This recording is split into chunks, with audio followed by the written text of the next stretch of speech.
Amo, ano magandang CVT cleaner? Ano pa ba? Eddie Kobe. Ito naman yung palagi nyo nakikita sa mga shop. Kaya ito na rin yung ginagamit ko ngayon. Meron na siyang kasamang straw. Joke lang mga boss, di yan straw. Extension yan para hindi kayo mahirapan mag-spray. Lalo na sa mga throttle body at sa mga fuel injection nyo.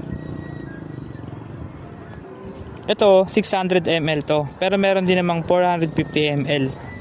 Doon ka na sa 600 ml para marami. Konti lang din naman yung diferensya. Yung 600 ml kasi, nasa 290 lang. Yung 450 ml, nasa 240. Eh di dito ka na, diba, sa 600 ml para malaki, tsaka marami. Mga boss amo, basahin nyo pala dito, mayroong instructions para di kayo mahirapan sa paggamit. Yan, spray lang natin mga boss amo.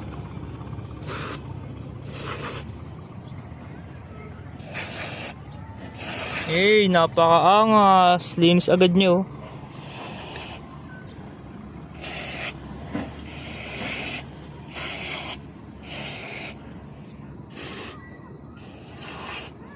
Tanggal talaga yung mga dumi.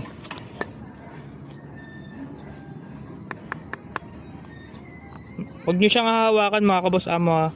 Yung may spray nyo yung kamay nyo kasi may chemical to. Mas maganda na yung safe.